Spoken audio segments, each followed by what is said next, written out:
Shalom saudara-saudara yang dikasihi oleh Tuhan kita Yesus Kristus, karyawan-karyawati yang tergabung dalam persekutuan oikumene kita di Bapekris BTN.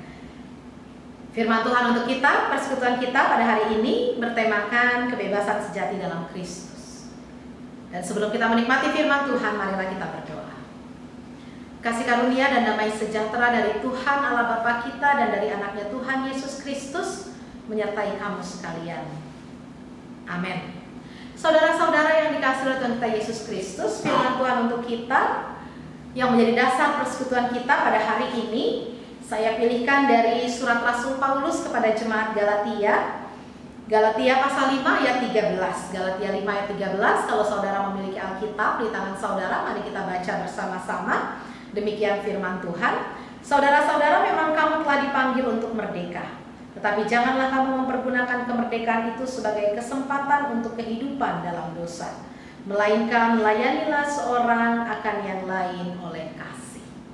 Saudara-saudara, kebebasan adalah sesuatu yang dicita-citakan atau diidam-idamkan oleh semua manusia. Karena apa? Karena Allah pada dasarnya menciptakan manusia menjadi makhluk yang bebas. Karena itu Allah tidak hanya menciptakan Taman Eden, tetapi Allah menciptakan pohon pengetahuan yang buahnya dilarang untuk dimakan. Pada ada satu anak CD yang bertanya pada saya, "Inang Pendeta, kalau seandainya Tuhan tidak ingin manusia berdosa, kenapa Tuhan menciptakan pohon itu?" Sebenarnya kalau nggak ada pohon itu, Tuhan tidak menciptakan itu, ya bisa saja pohon itu tidak ada kesempatan buat manusia untuk berdosa, lalu kemudian manusia tidak usah memakan buahnya dan tidak usah jatuh ke dalam dosa. Logika yang sederhana, bukan? Tetapi kalau pada kenyataannya Tuhan menciptakan pohon itu. Karena apa? Karena yang pertama, Kejadian 1 ayat 26, Tuhan menciptakan manusia segambar dan serupa dengan Allah. Segambar dan serupa artinya Allah memiliki kehendak, sehingga manusia pun diberikan kehendak. Kalau saudara yang pernah membaca buku teologi mungkin pernah mendengar kata atau kosakata free will, kehendak bebas. Bahwa manusia diberikan pohon itu untuk mengetes bahwa manusia kehendaknya condong kemana, kehendaknya condong untuk mematuhi Tuhan atau mengikuti nafsunya sendiri. Tapi sayangnya yang kedua itulah yang dipilih oleh manusia. Oleh sebab itu manusia selalu mencari kebebasan, tapi bebas untuk apa? Bebas untuk memenuhi nafsunya sendiri. Ya, memenuhi nafsunya sendiri.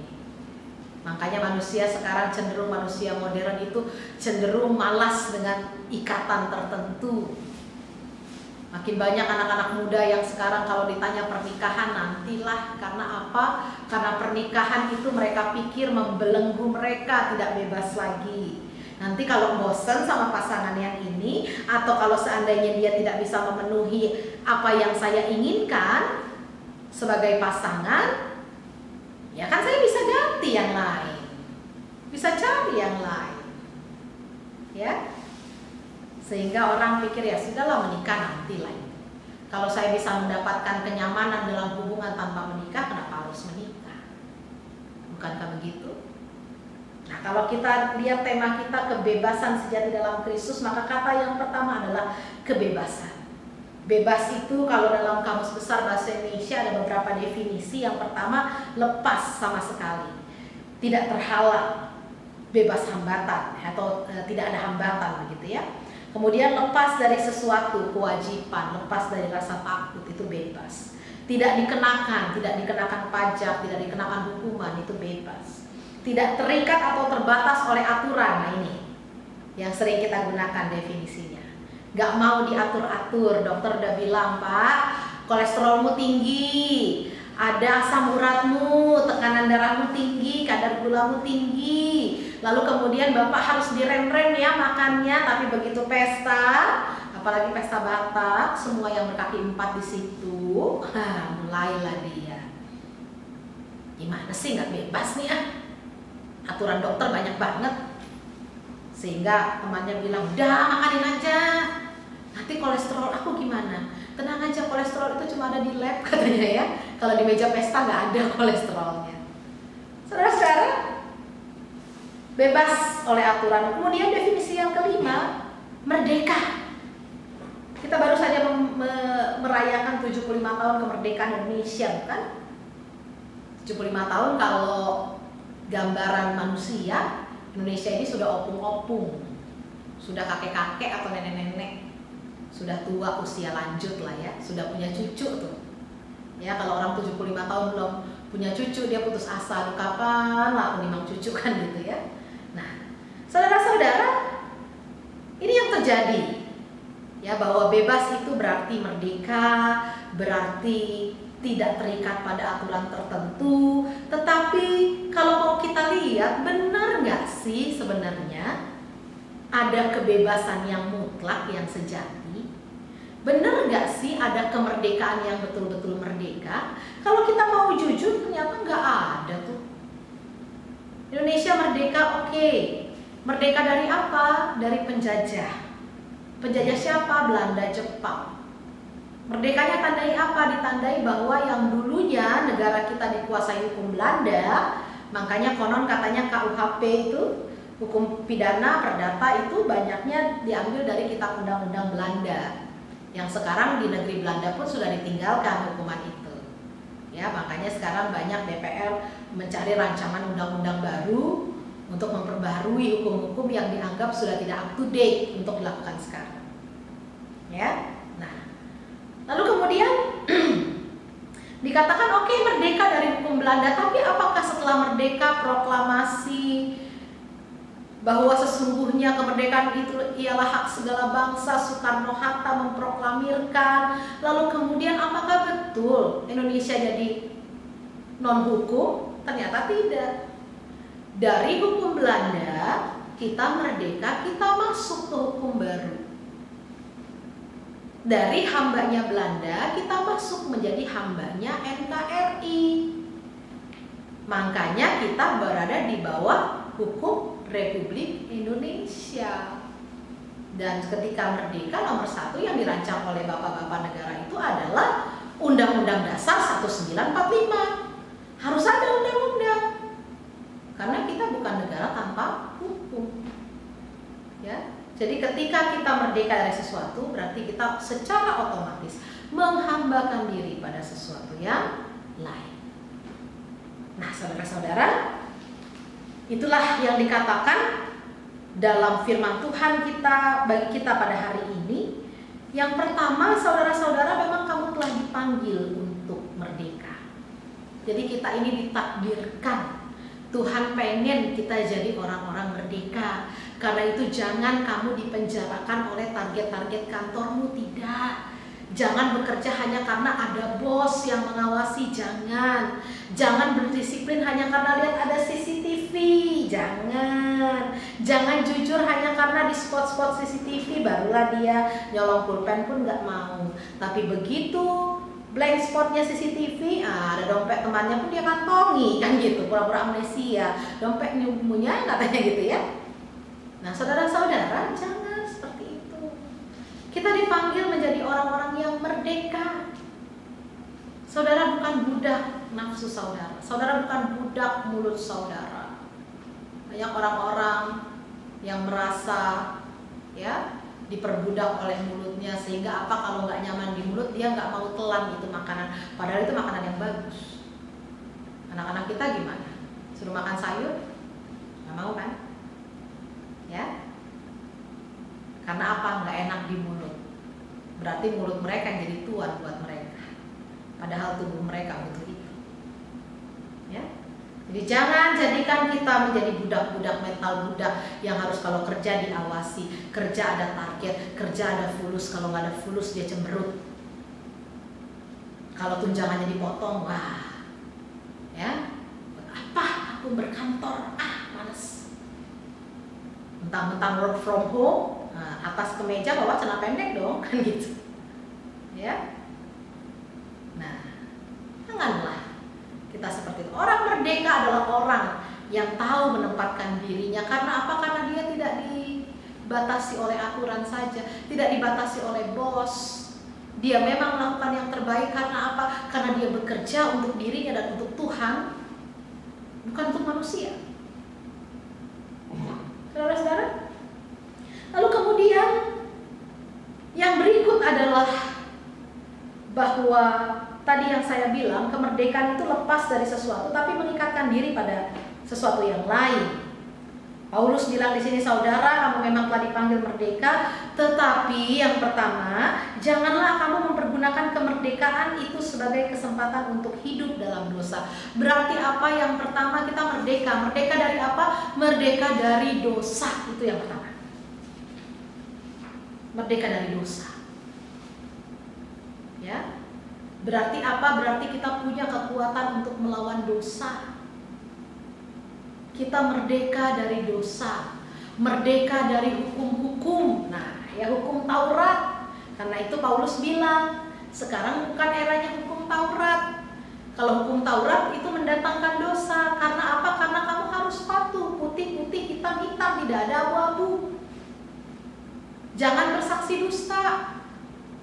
Dibilang lagi di mana? Dia bilang OTW. OTW kemana? OTW ke rumahmu, padahal baru OTW ke kamar mandi. Lah itu saksi dusta kan? Nah, ya, makanya nggak ada dari kita yang sanggup melakukan betul-betul 100% hukum Taurat itu. Dan Roma 3 ayat 23 mencatat, semua manusia telah berbuat dosa dan telah kehilangan kemuliaan Allah. Ya, semua manusia telah berbuat dosa dan telah kehilangan kemuliaan Allah. Tidak ada dari kita yang bisa sempurna melakukan hukum itu. Karena itu kita nggak boleh ada di bawah perhambaan hukum. Dan kemudian kita merdeka dari itu, merdeka dari dosa. Masuklah ke apa?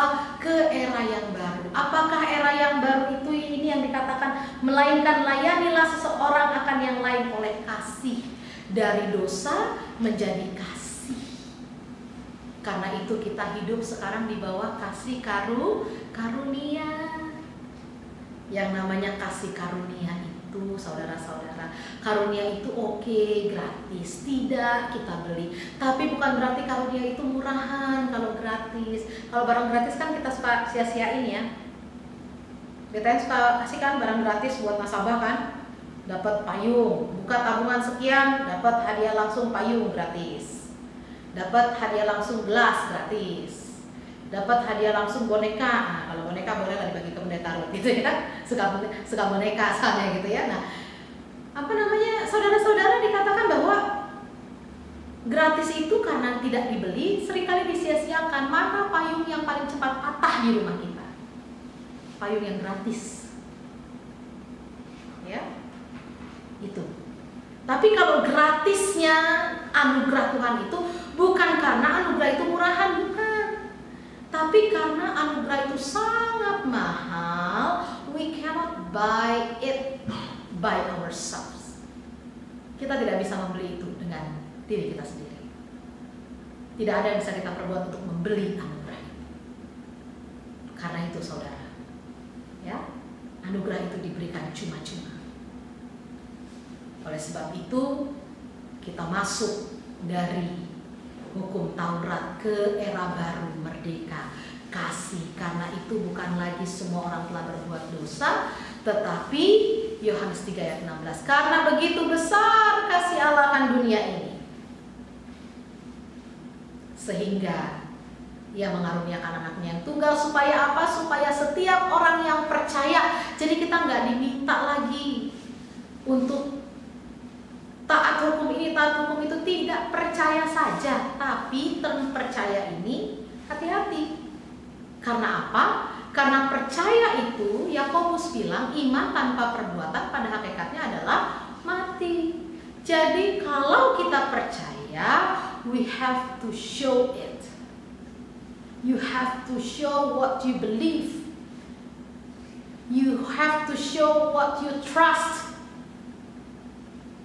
Saudara harus memperlihatkan apa yang saudara percayai. Kalau saudara percaya pada Allah yang maha baik itu, maka saudara harus melatih diri berbuat baik, supaya kelihatan bahwa kita percaya pada Allah yang baik. Itu ya. Jadi dari dosa kita mengikatkan diri pada kasih. Kasih seperti apa? Ini yang saya bilang kasih tanpa syarat. Karena seringkali kalau mengasihi kita pilih-pilih. Kalau dalam falsafah Batak ada yang katanya kolong mangalap kolong, coba yang orang Batak di komen deh. Itu artinya apa? Kolong mangalap kolong. Kasih menjemput kasih, kira-kira begitu. Jadi kalau saya mengasihi, kalau kamu mengasihi saya, maka saya akan mengasihi kamu. Kalau kamu tidak mengasihi saya, jangan harap, belum tentu. Ya kan? Nah, ya. Kalau bahasa Betawinya lo jual gue beli katanya. Ya. Jadi kalau datang dia ke pesta kita besok pesta dia kita datang. Tapi kalau dia nggak datang, kita nggak datang. Nah, mau sampai kapan kayak gitu? Oleh sebab itu dikatakan, layanilah seorang akan yang lain dengan kasih oleh kasih. Kasih seperti apa? Kasih tanpa syarat. Kalau kasih masih syarat-syarat, berarti kasihnya belum merdeka dong. Kasihnya masih harus ada syarat. Kalau dia mengasihi aku, baru aku mengasihi. Belum merdeka kasihnya. Tapi kasih yang merdeka adalah kasih yang walaupun dia tidak mengasihi aku, tapi aku mau tetap mengasihi dia. Walaupun bos nggak lihat-lihat pekerjaan, nggak cek-cek target, tapi aku mau tetap mengerjakan ini dengan setia. Bukan karena target perusahaan loh. Karena apa? Karena aku tahu aku bekerja untuk Tuhan. Kemarin saya baru khotbah begitu. Ya. Bekerjalah bukan untuk manusia, tetapi untuk Tuhan. Saya bilang karena apa? Karena manusia bisa berhenti membayar. Tapi kalau Tuhan tidak akan pernah berhenti membayar, memperhitungkan pekerjaan yang mulia itu untuk kemuliaan namanya. Bahkan sampai keturunanmu pun Tuhan akan berkati. Kalau kau bekerja jujur, kalau kau bekerja untuk Tuhan. Itu yang sudah saya rasakan. Ya, kami yatim piatu dari kecil. Tapi sampai sekarang kami bisa menggapai cita-cita kami. Salah satunya saya imani itu sebagai kerja, hasil kerja orang tua saya yang tidak pernah selesai dibayar oleh Allah. Bahkan sampai ke kami anak-anaknya. Saudara mau seperti itu? Amin. Ya. Karena itu firman Tuhan sekali lagi mengingatkan kita, yang pertama kita orang merdeka. Merdeka dari apa? Merdeka dari dosa. Dan kemudian dibebaskan untuk apa? Untuk berbuat kasih. Mari mulai sekarang kita tingkatkan lagi kasih persaudaraan di antara kita. Kita lihat tuh siapa yang belum online nonton ibadah ini, ayo kita WA. Bro, kok belum mantengin sih? Di Japri kan gitu. Ayo dong, ini ibadah Bapak Kris nih. Berapa karyawan? Ada 200 karyawan di PTN ini yang Kristen. Viewernya harus 200 tuh kan gitu. Ya. Apalagi kalau ini kita tag lagi ke teman-teman kita yang lain, lihat dong Baper Kris gue di kantor gue nggak ini nih, nggak mati nih karena pandemi, tetap ada ibadah online, puji Tuhan ya. Kita dibantu oleh teknologi. Oleh sebab itu saudara, mari kita diingatkan lagi, itulah yang dinamakan kebebasan sejati dalam Kristus. Bebas untuk apa? Untuk melakukan kasih di antara kita. Selamat mengasihi. Selamat merayakan kasih itu dalam kemerdekaan Republik Indonesia. Amin. Kita berdoa. Bapa di sorga, kami mengucap syukur dan terima kasih untuk firman-Mu yang boleh kami dengar pada kesempatan ini Tuhan. Di mana kami boleh Tuhan bekali dengan firman-Mu dan boleh Tuhan sapa kembali mengenai bagaimana kebebasan sejati itu harus kami hidupi dan kami lakoni dalam keseharian kami. Tuhan, materaikanlah firman-Mu itu dalam hati kami, sehingga kami bukan hanya menjadi pendengar, tetapi menjadi pelaku-pelaku firman dalam hidup kami. Dan pada saat ini hamba-Mu pun berdoa Tuhan, untuk seluruh karyawan-karyawati BTN, dimanapun mereka berada pada saat ini. Terutama kami, putra-putrimu, anak-anak terang, anggota Bapak Kris BTN ini Tuhan. Berkatilah kehidupan kami, berkatilah pekerjaan kami, apapun yang kami lakukan, biarlah kami melakukannya untuk Tuhan dan bukan untuk manusia. Sehingga Tuhan boleh memberkati kami, menjadikan kami terang, garam, dan saluran berkat dalam dunia kerja kami. Berkati keluarga kami, pasangan hidup yang kami kasihi, anak-anak kami.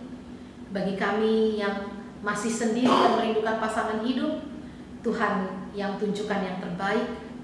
Bagi kami yang sudah berumah tangga, merindukan keturunan, Tuhan yang berikan keturunan di tengah keluarga kami. Bagi anak-anak kami, Tuhan yang berkati mereka dalam pertumbuhan mereka. Bagi orang tua kami, Tuhan juga memberkati, memberikan kesehatan dan panjang umur. Berkatilah keluarga orang-orang yang kami kasihi. Berkati juga Tuhan pengurus Bapak Kris ini. Biarlah Engkau memberkati ketua, wakil ketua, dan seluruh jajarannya yang merancangkan kegiatan-kegiatan untuk kemajuan persekutuan kami. Tuhan yang berkati mereka, berikan hikmat, supaya di tengah-tengah kesibukan mereka juga bisa memberi hati untuk melayani di persekutuan kami ini. Berkati juga kami semua Tuhan.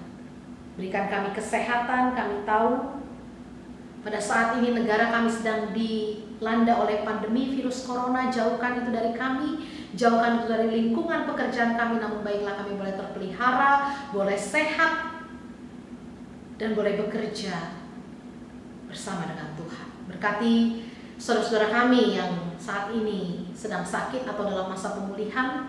Mungkin ada dari mereka yang terpapar oleh virus ini.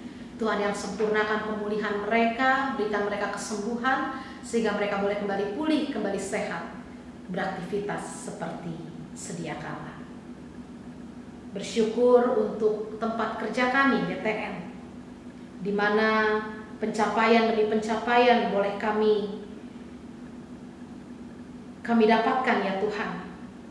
Biarlah kantor kami ini BTN boleh berkembang lebih baik, membantu masyarakat, mensejahterakan pegawai, karena kami bersyukur Tuhan di tengah-tengah pandemi ini tidak terjadi pengurangan di antara kami, tidak ada pengurangan pegawai. Dan oleh sebab itu kami sungguh bersyukur Engkau memelihara tempat kerja kami ini. Dan biarlah semua target-target perusahaan yang akan kami capai, kami boleh mencapainya bersama dengan Tuhan. Berkati bangsa dan negara kami Indonesia. Untuk pemerintah kami, Presiden dan seluruh jajarannya, Tuhan berikan mereka hikmat, kebijaksanaan untuk memutuskan kebijakan-kebijakan terbaik, terutama untuk menyatu padukan bangsa kami ini Tuhan, sehingga kami boleh bahu-membahu bekerja sama keluar dari masa pandemi ini Tuhan, dengan mendisiplinkan diri, taat pada protokol kesehatan, peduli terhadap lingkungan, dan saling menjaga satu sama lain. Dan juga kami berdoa untuk Indonesia yang kami cintai, di mana kami baru saja merayakan 75 tahun kemerdekaan negara kami. Berkatilah masyarakat, bangsa dan negara kami ini. Kami tahu masih banyak dari rakyat kami yang belum mencapai titik sejahtera.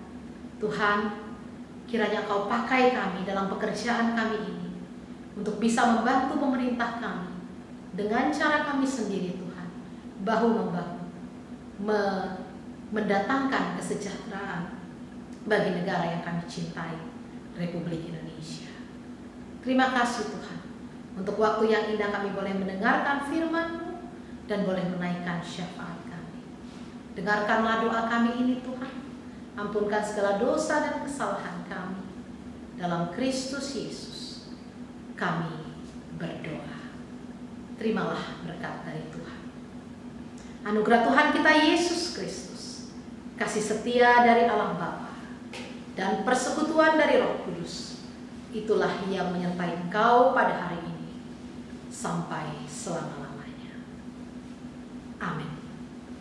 Tuhan Yesus memberkati.